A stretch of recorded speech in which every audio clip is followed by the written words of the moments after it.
Je voudrais commencer cette intervention par une vidéo.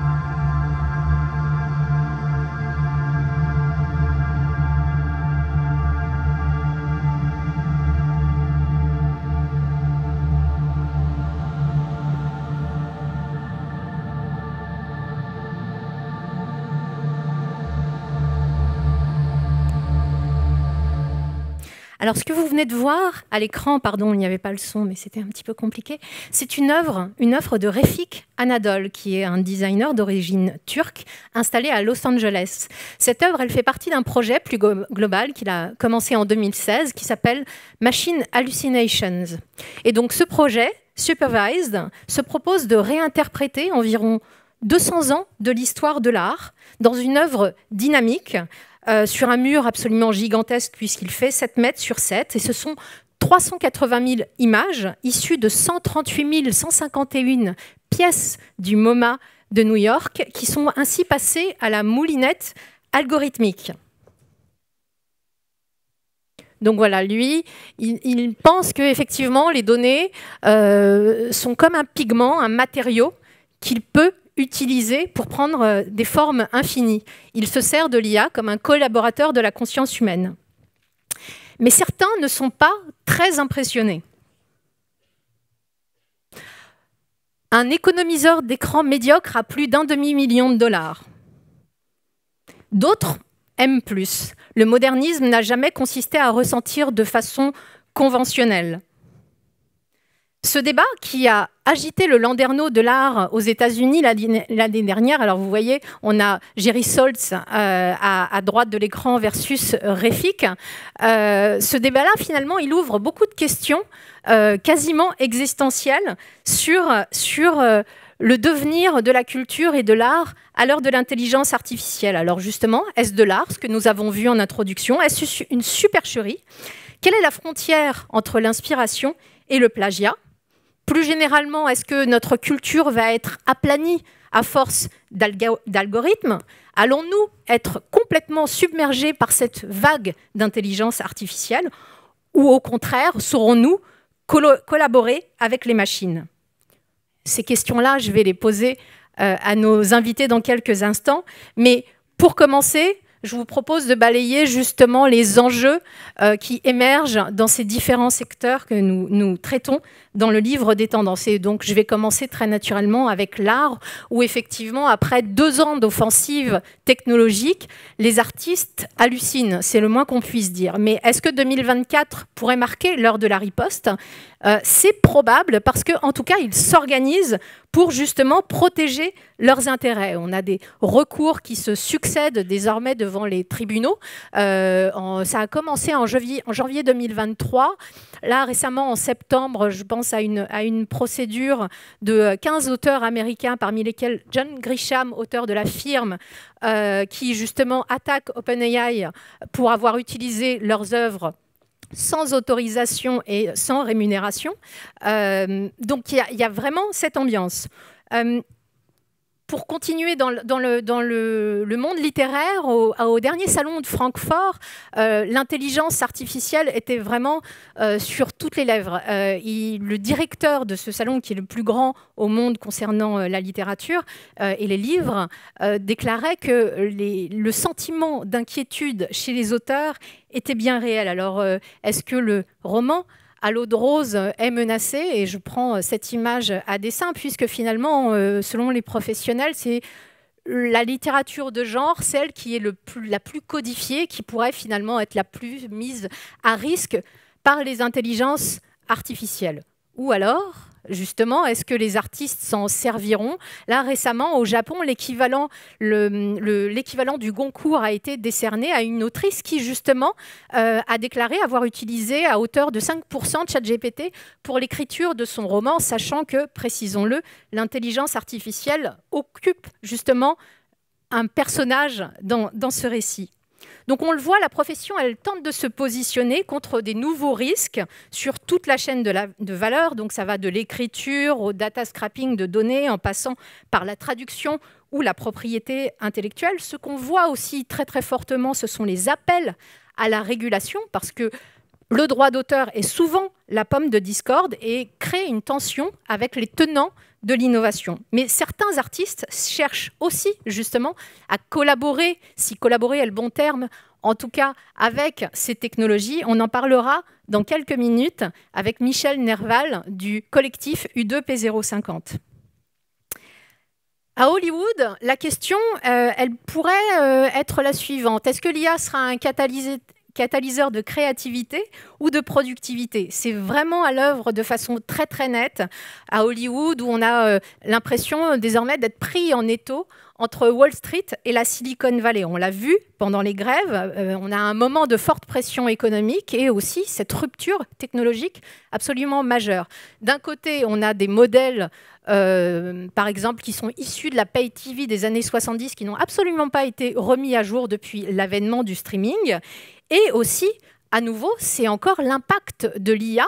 Et je vais à nouveau répéter le terme de chaîne de valeur parce que c'est vraiment très important quand on parle de ces sujets. C'est vraiment l'impact de l'IA qui inquiète. Donc, de la pré-prod à la post-prod, les usages sont pratiquement infinis. Donc, on a des startups qui se positionnent pour automatiser le chiffrage d'une prod à partir du scénario. On peut prévoir, ou en tout cas, on nous le promet, une rentabilité en fonction du contenu. La synthèse vocale, elle est déjà parfaitement au point. Donc, elle pose aussi des questions sur le devenir des métiers autour du doublage.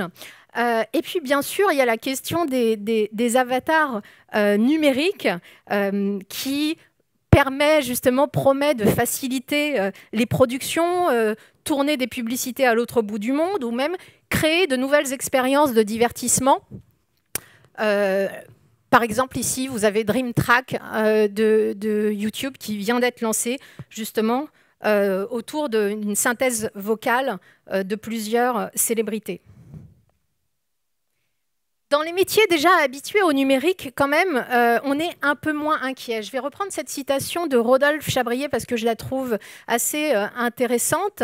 Rodolphe Chabrier, donc, c'est un pionnier des effets numériques. On l'a interviewé dans le livre de l'année dernière, d'ailleurs, si ça vous intéresse.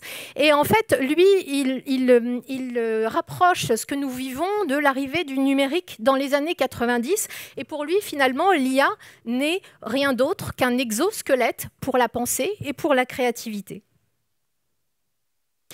Côté journalisme et côté médias, il faut se réinventer encore et encore. On a des réseaux sociaux qui attisent l'animosité et la défiance à l'égard des journalistes, qui constituent un terreau fertile pour la désinformation, aujourd'hui, encore une fois, amplifié par la puissance de feu de l'IA. On le voit, le panorama n'est pas forcément le plus aisé pour les médias modernes. Alors, côté IA générative, évidemment, on pense aux articles écrits au kilomètre, comme ça, par des robots, mais on peut aussi s'interroger sur la partie distribution, parce que quand Google ou Bing généreront eux-mêmes les réponses à vos requêtes, on peut se poser de sérieuses questions sur le trafic à destination des éditeurs. Et c'est un schéma qui, encore une fois, nous avons déjà vécu cette scène au cours des dernières décennies, renforcera les géants de la tech et bouleversera les modèles économiques fondés sur l'audience et la publicité. Il y a une question juridique cette année qui est vraiment prégnante. Faut-il attaquer avec une procédure retentissante comme celle du New York Times contre OpenAI, maison mère de ChatGPT, ou faut-il au contraire collaborer comme le groupe Axel Springer qui a signé un accord très structurant pour justement entamer une collaboration de long terme avec OpenAI. Et finalement, on se demande quelle posture faudra-t-il adopter face à ce que certains appellent déjà les Big Tech+. 2024, enfin, année de tous les dangers. Guillaume en a parlé en introduction. C'est une année où plus de la moitié de l'humanité est appelée aux urnes pour différents types de scrutins. Donc forcément, dans ce contexte, on a le spectre de la déstabilisation des démocraties à coups de deepfake et d'algorithmes qui planent. Alors on a OpenAI qui, effectivement, cherche à montrer patte blanche en posant des garde-fous. Ils ont interdit il y a 2 jours un bot qui s'appelle le DeanBot, du nom de Dean Phillips, candidat démocrate à la présidentielle américaine. Il faudra aussi surveiller ce qui se passe en termes de modération, notamment de moyens mis pour la modération sur les réseaux sociaux et sur les canaux alternatifs. En Argentine, l'IA pendant les élections, c'est déjà une réalité. Donc, c'est une capture issue d'un spot officiel de campagne de l'un des candidats. Donc, je vous ai épargné la capture avec le tyrannosaure, parce qu'il y avait aussi un tyrannosaure qui traversait la scène. Donc, l'IA qui désinforme, mais aussi l'IA qui est un outil de campagne officielle. Donc, avec des deepfakes, mais aussi ce qu'on appelle désormais des cheapfakes, c'est-à-dire des productions où finalement on ne se soucie plus tellement de savoir si les mains ont 5 ou 6 doigts. Une chose est sûre, en tout cas, l'intelligence artificielle va changer les process, les pratiques. Bien sûr, on a entendu parler, on en a parlé sur l'ADN de Channel One, justement, une chaîne américaine qui serait, dès 2024, entièrement animée par des avatars, mais de façon moins tapageuse. Les essais se multiplient dans les rédactions et des cadres s'esquissent. Enfin, le tourisme. Le tourisme a identifié et mis en œuvre depuis de nombreuses années le potentiel de l'intelligence artificielle, tout simplement parce que c'est une filière qui, par nature, est extrêmement émettrice et consommatrice de données. Utilisateurs, systèmes, audiences, transactions. Donc, la ruée vers l'IA, je ne vous apprends rien, forcément, elle créera sur toute la chaîne de valeur une flopée de startups qui se positionneront ainsi sur les maillons de l'inspiration au séjour. Pour les acteurs établis, on pourrait même parler d'une extension du domaine de la data. On en parlera d'ailleurs justement avec Myriam El-Arak du groupe Accor. Mais dans cette course technologie, on voit que les obsessions des professionnels, finalement, elles sont relativement stables. Il s'agit d'améliorer l'efficacité opérationnelle, rendre des parcours clients toujours plus fluides, toujours plus transparents. Et pour ces entreprises-là, l'un des enjeux, ce sera savoir les intégrer dans des systèmes déjà existants. En termes de tourisme, on pourrait aussi parler du risque lié à la création de contenus de toutes sortes. Alors, pour les acteurs de la filière, il s'agit effectivement de créer des contenus marketing ou des campagnes relativement aisément, mais on pourrait aussi se méfier des faux avis qui pourraient émerger. Alors, il y a certaines personnes qui parlent déjà du risque d'un AI Junkland avec des fermes à clics, avec des pratiques extrêmement sophistiquées et des faux profils rendus extrêmement convaincants. Côté usage aussi, ça risque de bouger parce que si finalement on l'a tous expérimenté, ChatGPT peut aussi bien créer le menu de la semaine prochaine que votre routine fitness, est-ce qu'il ne pourrait finalement pas vous aider à planifier un voyage? Cet usage finalement de travel planning, il n'y a vraiment jamais aucune killer app qui a émergé autour de ce service. Donc, est-ce que l'IA permettra justement l'émergence d'un outil de ce type? En tout cas, ce qu'on voit dans la boutique de GPT et d'OpenAI, c'est que effectivement des travel planners sont déjà disponibles. Enfin, je voudrais aussi parler de l'IA hors cloud, celle qui sera embarquée dans les devices, et on pourrait se dire que ce sera très utile justement en situation de mobilité, et on pourrait avoir de façon très intégrée à l'intérieur des terminaux des fonctions assistées par l'IA qui permettront traduction instantanée, guide, reconnaissance, planification, sécurité. Je voudrais terminer en revenant un instant sur Unsupervised, que vous avez vu en introduction de Refik Anadol. Elle s'appelle ainsi cette œuvre parce qu'elle se fonde sur des algorithmes qu'on dit non supervisés, c'est-à-dire qu'ils ne sont pas supervisés par l'humain. Elle travaille à partir de données qu'elles ont, elle spécule celles qu'elles n'ont pas. Et parce que finalement nous aimons la poésie, nous disons alors que les machines rêvent ou qu'elles hallucinent. Dans le livre des tendances de cette année, justement, Thiago Rodriguez ouvre le chapitre culture dans une grande interview. Il dit ceci: la transmission, donc la civilisation, s'appuie autant sur nos souvenirs que sur nos oublis, la façon dont nous les comblons. Les moments de réécriture, volontaires ou non, produisent de la civilisation. Il me donne des exemples. Quand en fredonnant une chanson, nous remplaçons un mot par un autre. Ou quand Jean Anouilh écrit Antigone en 1944, au théâtre de l'Atelier, en pleine occupation, il rajoute une scène qui n'existe pas dans l'œuvre de Sophocle. Et ce faisant, il introduit une émotion, une psychologie en phase avec son temps. Alors j'ai cette question pour vous. Allons-nous abandonner notre capacité à réécrire, à rêver, à produire de la civilisation aux seuls algorithmes ? Donc, je vous laisse réfléchir, je ramasse les copies à la fin et j'appelle mes invités, Laurence de Villers,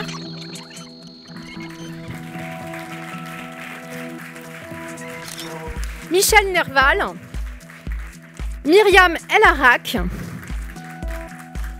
et Thibaut Brutin.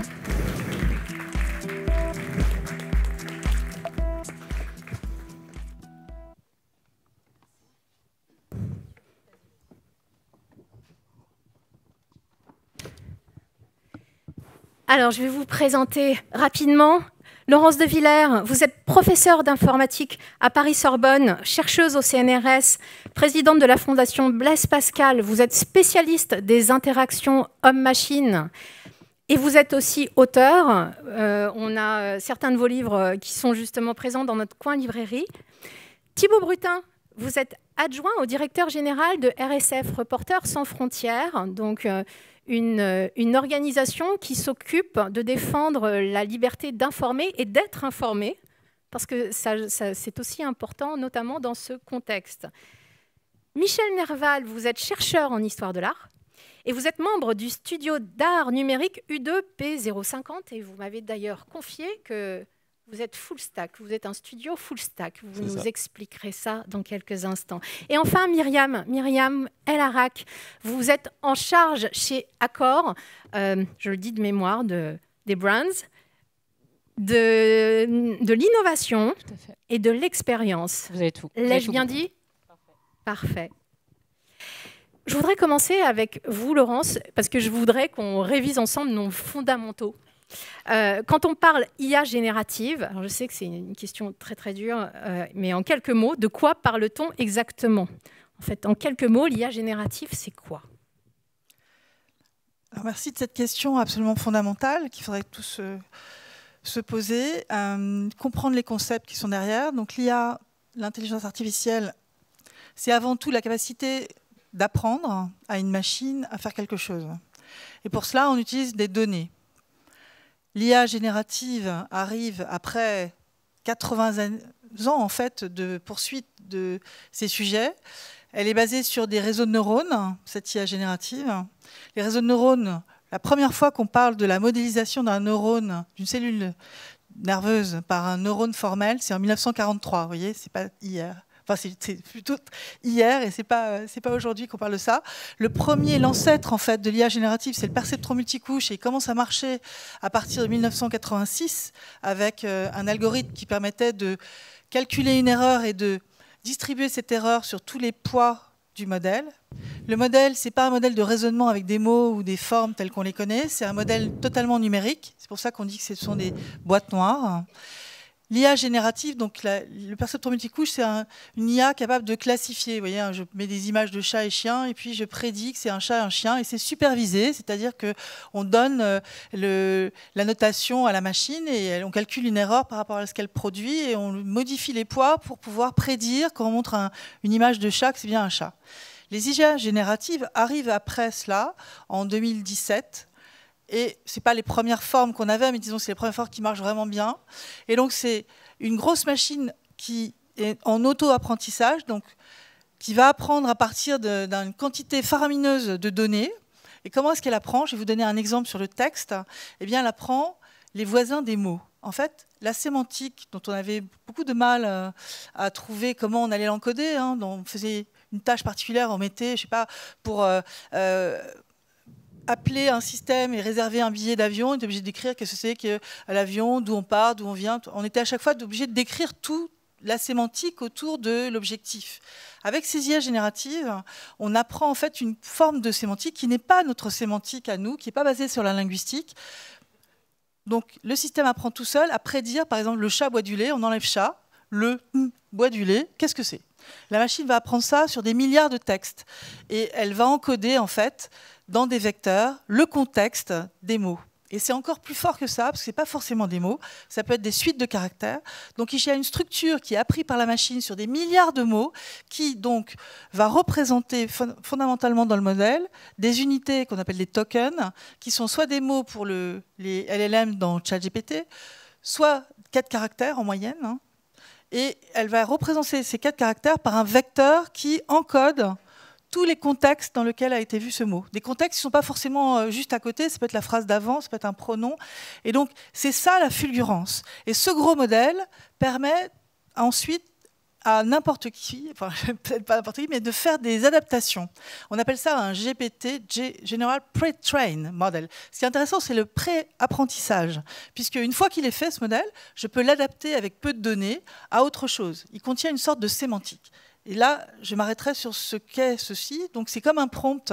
Après la suite de votre prompt, on produit le prochain item. Hein, c'est comme la complétion pour les mots, si vous vous rappelez de ce que ça fait lorsque vous commencez un mot et que vous voyez la fin arriver automatiquement. Et bien là, ça va nous donner la séquence de mots. Sauf qu'il y a des hyperparamètres dans ces modèles dont on ne nous parle pas. C'est pas transparent. Il y en a un, par exemple, qui s'appelle la transparence, justement, et qui est le fait de ne pas prédire avec le meilleur token après la suite de mots, mais parmi les N meilleurs. Ce qui laisse la possibilité au système d'IA, ChatGPT 3.5 par exemple, lorsque vous posez une question, il répond une certaine forme, vous posez la même question à nouveau, il va vous répondre autrement. D'accord ? Ça, c'est un facteur aléatoire qui est rajouté dans le système. Il y a plein de choses comme ça qu'on devrait connaître pour comprendre les conséquences. Si vous avez utilisé Bing de Microsoft avec GPT-4, vous avez pu voir qu'il y avait 3 possibilités, très précis, un peu créatif, très créatif. C'est cette variable aléatoire pour choisir la suite.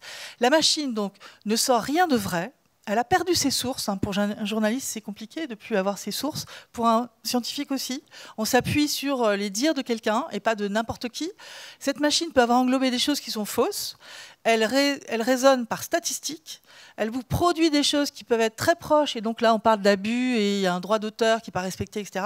Mais elle peut aussi produire n'importe quoi. On parle d'hallucination. Bon, c'est en fait des erreurs. Alors les vaches pondent des œufs ou des choses complètement absurdes. Ça dépend des données qu'il y a en entrée. Et comme on ne peut pas vérifier tout, parce qu'il y a des milliards de données, c'est quelque chose qui va pouvoir générer des résumés intéressants. Mais à chaque fois, il faut se dire qui est responsable de la production. Alors j'entends parler de livres faits avec des chats GPT, pourquoi pas, mais à ce moment-là, il faut absolument comprendre d'où viennent les idées, qu'est-ce qu'on fait, parce qu'on est en train de voler des idées peut-être je ne sais pas où, donc ça c'est un vrai sujet quand même de droit d'auteur. Et la deuxième chose, c'est est-ce qu'il y a une réalité dans ce qui est dit? Pas forcément.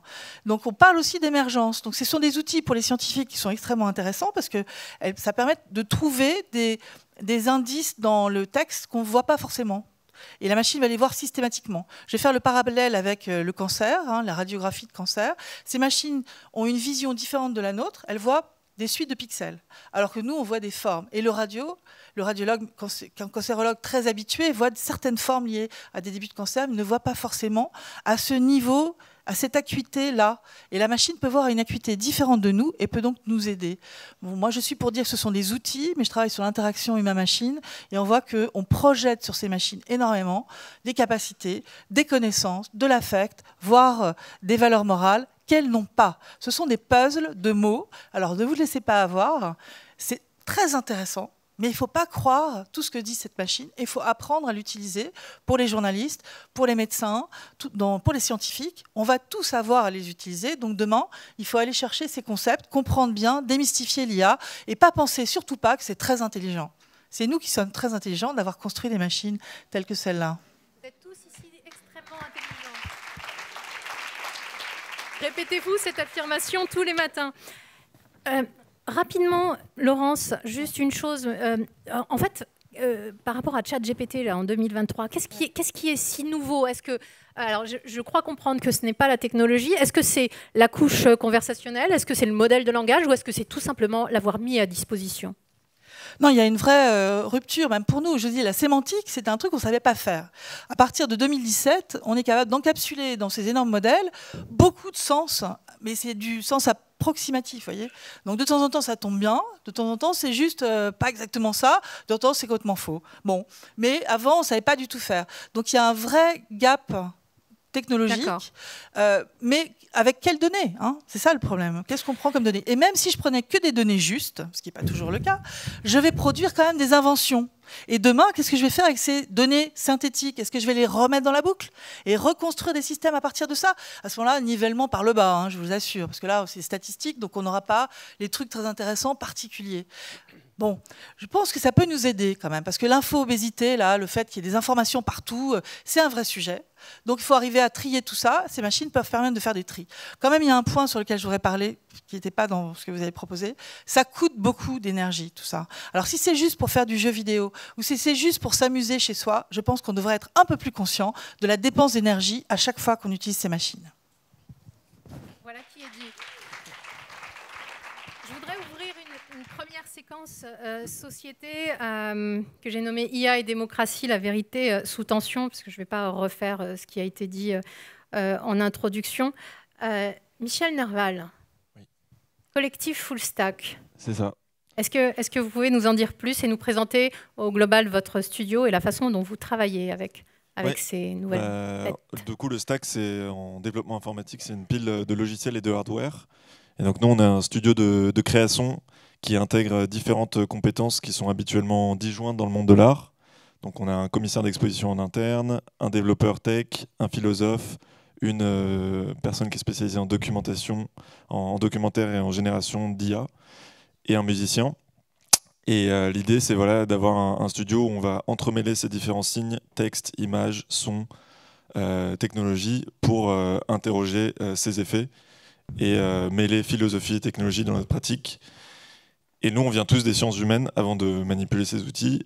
Et donc, on a une approche très issue des sciences humaines. Donc, on va avoir une enquête documentaire sur du terrain, des rencontres, des lectures. On va sourcer. Et ensuite, on va essayer d'emprunter aux méthodes de l'anthropologie, de la sociologie pour construire nos expériences numériques et interactives.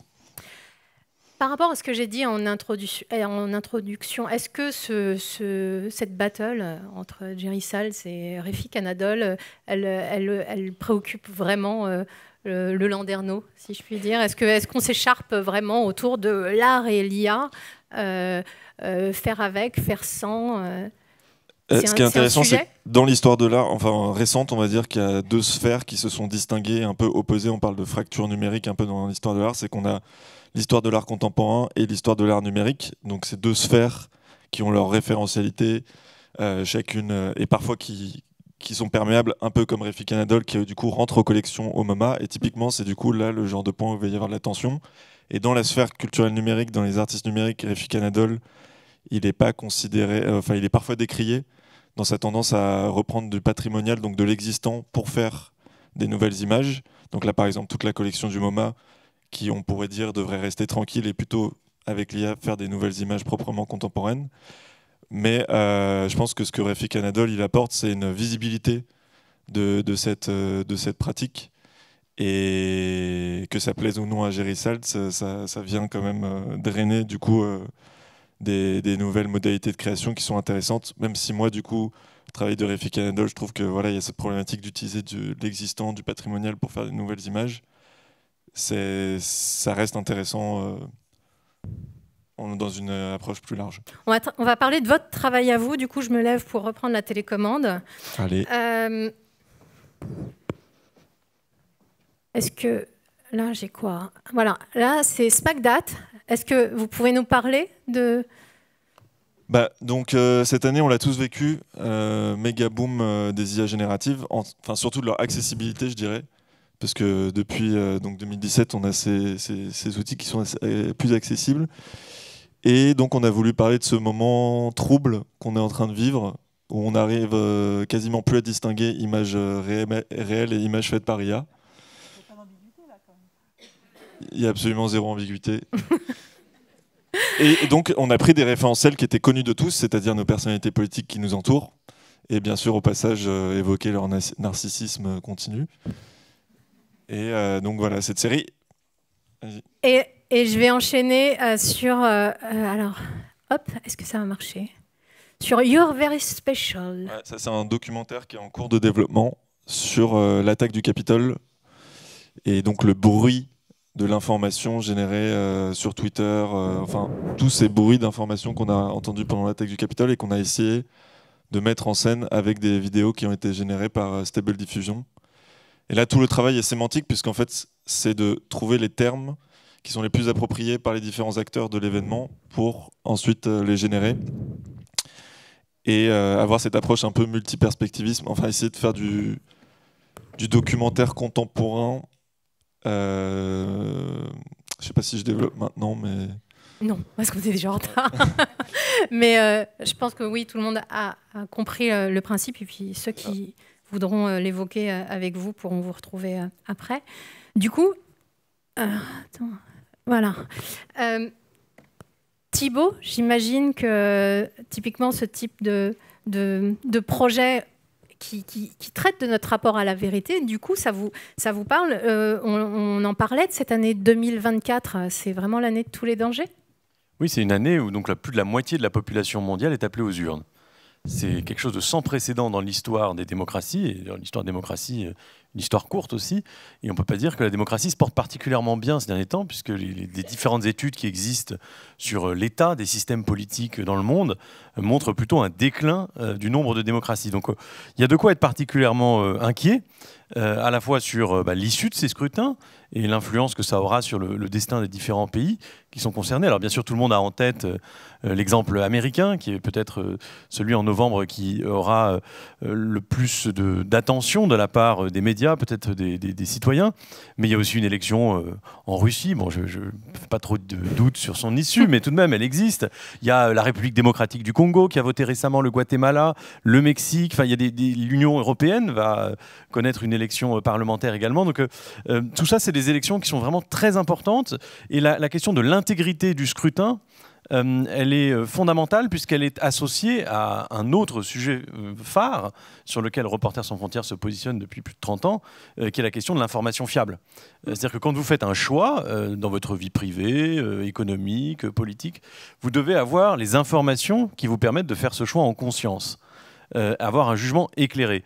Et c'est vrai qu'il y a eu ces dernières années une transformation complète de l'écosystème de l'information et du journalisme, puisque le journaliste est au fond un tiers de confiance, quelqu'un à qui on délègue, nous, citoyens, la tâche difficile d'aller vérifier des informations, d'aller challenger des vérités qui sont proposées, d'aller montrer une réalité. Et là-dessus, il y a eu quand même, dans des scrutins, même en France en 2017, des tentatives d'ingérence étrangère, des tentatives de manipulation par des camps politiques en utilisant la technologie. Alors, je faisais référence au Macron Leaks, par exemple, de Wikileaks, mais il y a eu aussi d'autres systèmes qui ont été mis en place ces dernières années avec des deepfakes, des fausses interviews d'hommes politiques pour influencer notre jugement, des manipulations de la data pour essayer de cibler des populations qui pourraient être tentées d'aller dans une certaine direction de vote, avec Cambridge Analytica. Donc il y a tout ce genre de choses, mais l'IA vient accentuer encore ces risques, puisqu'on voit que derrière tout ça, il y a une remise en cause à la fois de la vérité, une possibilité de manipulation, mais ce qui nous importe aussi, c'est de voir qu'on rentre dans une ère du doute. La question n'est pas forcément celle de savoir si c'est vrai ou si c'est faux. C'est plus pernicieux encore que ça. Dans nos esprits, c'est introduit l'idée qu'il pouvait y avoir des vérités, qu'il pouvait y avoir du faux qui se glisse derrière l'apparence du vrai. Donc ça a créé un nouveau système qui est une forme d'ère du doute que nous devons assumer, défier aussi, renverser la vapeur. Et je crois qu'il y a quand même si c'est l'année de tous les dangers, des raisons d'espérer. Je pense par exemple au scrutin à Taïwan qui s'est relativement bien passé, un scrutin présidentiel de toute première importance pour l'histoire de la région. Donc il y a des systèmes résilients, vertueux. Il y a des journalistes qui font bien leur boulot. Il y a des régulations qui peuvent être efficaces. Donc ne soyons pas pessimistes, mais soyons vigilants. Du coup, vous prenez quand même ce sujet à bras-le-corps chez RSF. C'est pour ça que je vous ai invité. Est-ce que vous pouvez nous expliquer un peu justement vos initiatives autour de ces nouvelles technologies et des choses qui pourraient justement nous aider à mieux prendre en compte toutes les mises en garde qui sont en train d'être levées aujourd'hui? Alors, je ne vois pas trop le public, mais alors, pour les plus anciens d'entre vous, Reporters sans frontières, ça reste probablement l'organisation qui dévoile des banderoles devant les mairies pour les journalistes otages, qui se mobilise pour Florence Aubenas, etc.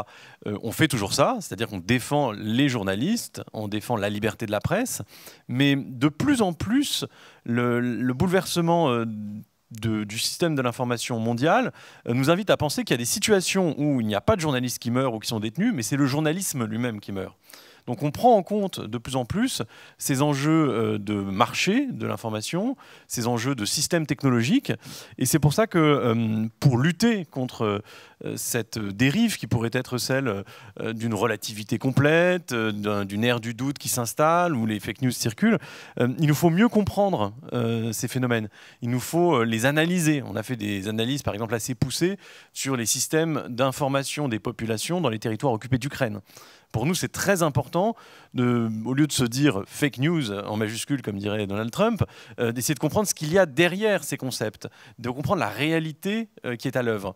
Donc comprendre, c'est fondamental, investiguer, enquêter, essayer de soulever le capot de cette désinformation pour comprendre quels outils technologiques sont utilisés, quelles populations sont visées, quelles stratégies sont devisées, mais aussi alerter, puisqu'il y a peut-être eu de la part des pouvoirs publics, des acteurs de l'information traditionnelle, une sorte de naïveté à l'égard de toutes ces thématiques-là, en se disant toutes les vérités sont bonnes à dire, la vérité l'emportera toujours.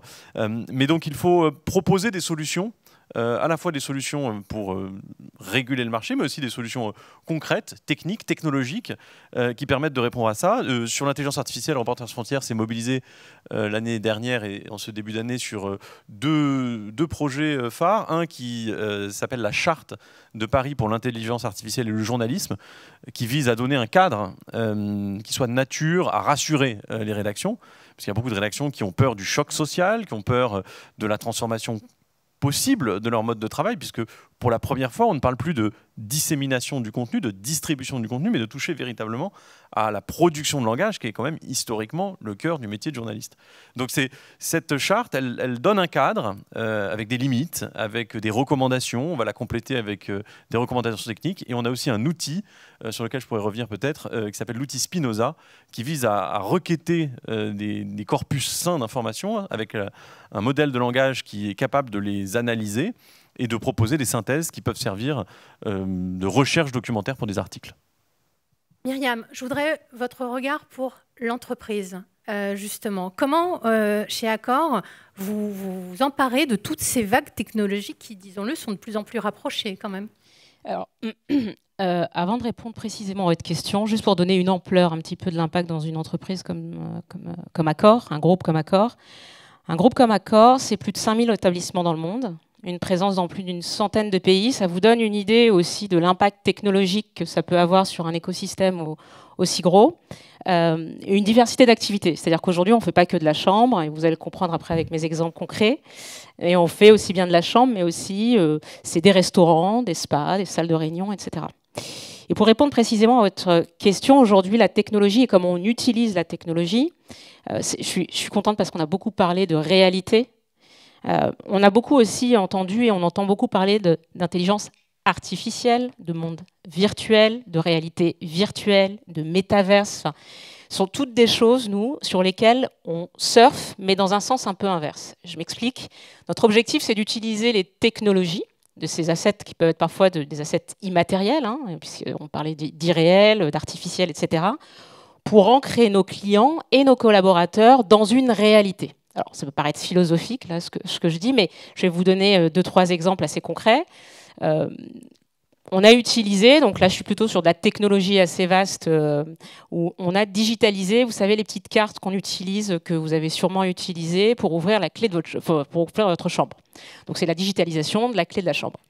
Et donc ça nous permet finalement de rendre beaucoup plus autonome le client en utilisant cette technologie, mais surtout pour pouvoir, une fois arrivé à l'hôtel, l'ancrer dans une réalité, dans une relation humaine avec l'hôtelier, et de passer du temps, ce qu'on appelle communément, je pense que tout le monde ici saura de quoi je parle, mais du temps de qualité avec nos clients. Et donc ça, c'est hyper important. Vous avez évoqué tout à l'heure aussi une notion d'efficacité opérationnelle. L'efficacité opérationnelle pour l'efficacité opérationnelle, ça ne sert à rien. Et donc d'utiliser cette technologie juste pour se dire c'est génial, on a fait des gains de productivité, c'est surtout de se dire du coup ça nous a permis de gagner du temps, encore une fois de qualité, pour aller interagir avec nos clients et avoir une relation beaucoup plus ancrée, j'insiste, dans le réel. Donc c'est comment l'irréel, l'artificiel, nous aide à être beaucoup plus ancrés dans le réel avec nos clients. Il y a une deuxième chose, quand on a fait cet entretien préliminaire et qui m'a frappée parce que je me suis dit, tiens, ça c'est peut-être un peu 2024, ou alors vous allez me dire non, peut-être pas du tout, mais en tout cas j'ai eu cette impression par rapport justement à la façon dont vous intégrez ces technologies, qu'il y avait un soin particulier apporté à tout ce qui est de l'ordre de l'éthique ou de la véracité, où j'ai l'impression que c'était peut-être moins dangereux, moins impliquant il y a quelques années, et aujourd'hui c'est vraiment là, et ça s'impose à tous. Exactement au même titre. Alors c'est hyper intéressant parce qu'entre tes œuvres d'art, ce qu'on entendait juste avant sur la véracité des propos qui peuvent être dits, effectivement c'est un enjeu, une priorité absolue. Pourquoi ? Parce qu'en fait une entreprise se doit d'avoir la confiance de ses clients, de ses collaborateurs. Et donc pour nous, en tout cas chez Accor, nous sommes organisés, on a des experts, et d'ailleurs, je pense que je ne sais pas si on a pas mal de gens du monde du corporate, mais en tout cas, c'est des métiers qu'on voit de plus en plus, des métiers autour de l'éthique, de la donnée, de la protection de la donnée. Donc chez nous, on est organisé comme ça. Moi, mes équipes, typiquement mes équipes dans l'équipe innovation, travaillent énormément avec ces personnes-là. On ne sort pas un sujet sans avoir cadré et s'être assuré de la véracité de ce que l'on va raconter à nos clients et de l'utilisation des données. Alors ça, c'est hyper important parce que vous avez évoqué tout à l'heure les travel assistants sur lesquels aussi on travaille. On a d'ailleurs annoncé de manière publique, vous pouvez le voir sur Internet, un partenariat avec Amazon pour développer le travel assistant de demain via de la Gen AI. Et justement, ce qui est assez étonnant, et vous en parliez, c'est la rapidité avec laquelle ChatGPT s'est développé et a été dans les usages en un mois. En un mois, je pense que tout le monde en parlait, même la presse mainstream, tout le monde en parlait. Et en même temps, et c'est là où je veux en venir, c'est que en même temps, ça reste des terrains exploratoires sur la protection de la donnée. Et donc c'est là, et c'est pour ça aussi que nous, en tout cas en tant qu'entreprise, c'est une priorité absolue et ça nous tient à cœur en tout cas. Laurence, justement, que diriez-vous aux entreprises dans le moment que nous vivons, justement, par rapport à la façon dont Le même message de démystification et de prudence ? Oui, moi j'ai plutôt envie de parler pas qu'aux entreprises, mais aux citoyens, aux consommateurs. Nous sommes devant des systèmes en fait qui permettent d'accélérer plein d'outils. On a vu le travel voyage, machin, tout ça. Alors bon, quand on fait de l'art, c'est pas très nocif. On peut se dire que c'est intéressant. Lorsqu'on produit des choses pour votre prochain voyage, c'est pas non plus très grave. Il y a vraiment des sujets pour lesquels il faut faire très attention, puisque en fait cette machine, d'abord, levons le voile, comme vous dites. Levons le capot de la voiture, levons le capot de ChatGPT. 80%, voire plus, de ces données sont en anglais. Eh oui. Donc ça veut dire que lorsqu'il vous parle en français, c'est une traduction de quelque chose qui vient de l'anglais. Donc nous sommes devant un sujet qui est quand même phare. Le langage, c'est nos opinions, notre culture, notre philosophie, notre liberté aussi. Quand on interroge ChatGPT et qu'on veut avoir ses sources, il vous en produit quelques-unes. Souvent elles sont fausses, très souvent elles sont en anglais. Quand je demande à mes étudiants, cherchez quand même ça, ils n'arrivent pas à le trouver. Donc, on a un filtre. Pendant un certain temps, d'ailleurs, quand on demandait la fête nationale, c'était le 4 juillet.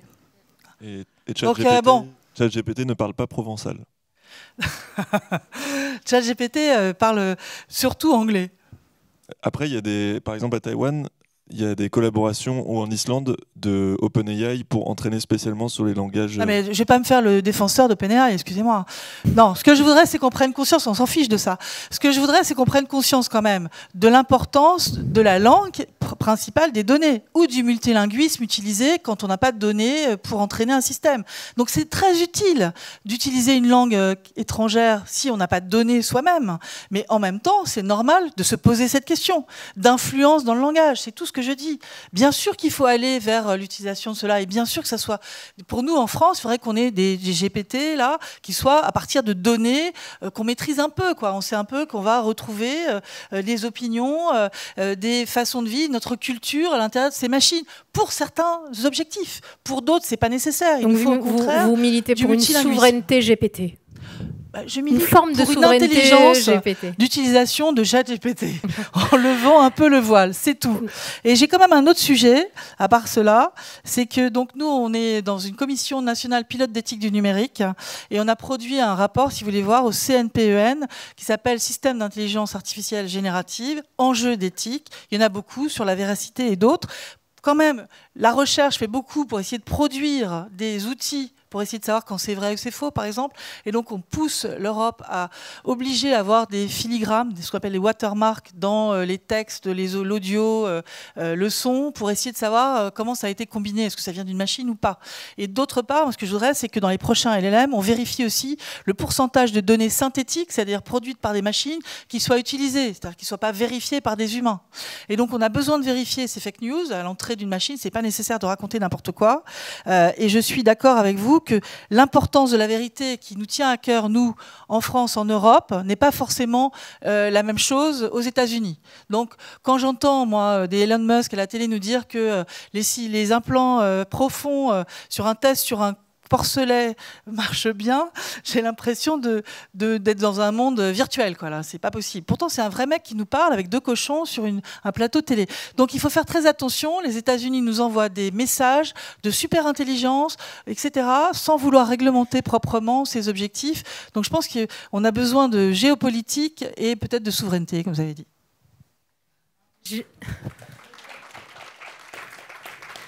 Je suis incroyablement frustrée de devoir clôturer cette table ronde avant qu'on vienne me chercher Manu Militari. Je voudrais juste, en vraiment quelques mots, parce que vraiment là on me fait des signes. 2024, pour vous, vos priorités, vos tendances, voilà, qu'est-ce qui... Il y en a tellement. Non, ouais. Mais pour faire court, et je pense qu'on est assez alignés sur ce qu'on se raconte. Alors moi, je revendique et je continuerai de prôner en tant que directrice de l'innovation digitale, de ne pas faire la course à l'innovation. C'est-à-dire de la précaution, et on vient d'en parler là, la précaution dans l'application d'usage à destination des clients. On a des experts, on vient de vous entendre sur le sujet. Je pense qu'il y a des experts qui creusent tous ces sujets, qui nous aident aussi à nous back-upper sur des problématiques de confidentialité de la donnée, de protection de la donnée. On n'a pas beaucoup parlé aussi de tout ce qui pouvait être lié à la limitation des propos racistes, des propos... Enfin voilà, il y a énormément de dérives. Digital Labor. Exactement. Bon, on pourrait y passer des heures, effectivement, mais il y a énormément de dérives. Donc, en tout cas, chez Accor, notre priorité absolue, c'est celle-ci. Ce n'est pas la course à l'innovation et surtout, ce n'est pas la course à la technologie. C'est la course, et je le répète, c'est la course à se dire comment j'utilise l'irréel, l'immatériel, pour ancrer mes clients dans une réalité et de leur faire des émotions et d'avoir une expérience client réussie. Et pour moi, la techno, c'est un moyen et ce n'est pas une fin. Donc voilà, si je devais résumer. Science sans conscience n'est que ruine de l'âme. Tout à fait. Comme disait l'auteur. Moi, je voudrais dire que... Il marche, oui. Je voudrais dire que ce qui est intéressant, c'est qu'il faut garder une attitude mesurée. C'est-à-dire qu'on voit, notamment dans les milieux de journalisme, on parlait de la presse mainstream qui s'est fait l'écho de ChatGPT. Il y avait une sidération parce que tout d'un coup, on découvrait dans la profession quelque chose qui pouvait potentiellement être un rival. Donc la panique n'est pas bonne conseillère. Il ne faut pas prendre non plus à la légère ces transformations technologiques. Elles peuvent avoir un impact social fondamental sur le journaliste. Il y a des endroits entiers qui pourraient être tentés d'être vidés de leur rédaction, faute de financement suffisant. Donc il faut développer une approche mesurée, collective, aussi pour éviter de perdre. Alors, moi, la question du langage me tient tout à fait à cœur, mais aussi la question de la gouvernance de ces outils, à qui ils appartiennent, à qui vous payez un abonnement, et est-ce que cet abonnement va rester au même prix toujours? La presse, c'est un secteur où on a quand même relativement mal négocié le virage des réseaux sociaux. Donc il y a une volonté de la part d'une organisation comme RSF de favoriser la prise en compte de ces problématiques dans ce nouveau virage qui pourrait être encore plus important que celui des réseaux sociaux. Donc il faut être très prudent, actif, parce que ce qui est en jeu, c'est quelque chose qui, alors on a parlé du vrai et du faux, mais c'est aussi la question de la confiance que nous avons dans nos institutions, et peut-être que les médias en font partie. Il y a la question aussi de la fiabilité, parce qu'on peut avoir confiance dans quelqu'un qui vous trompe.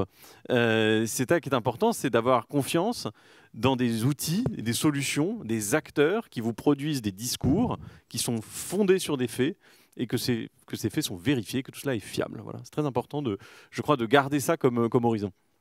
Ce sera le mot de la fin. Je vous remercie de votre attention et je vous remercie de votre venue à tous.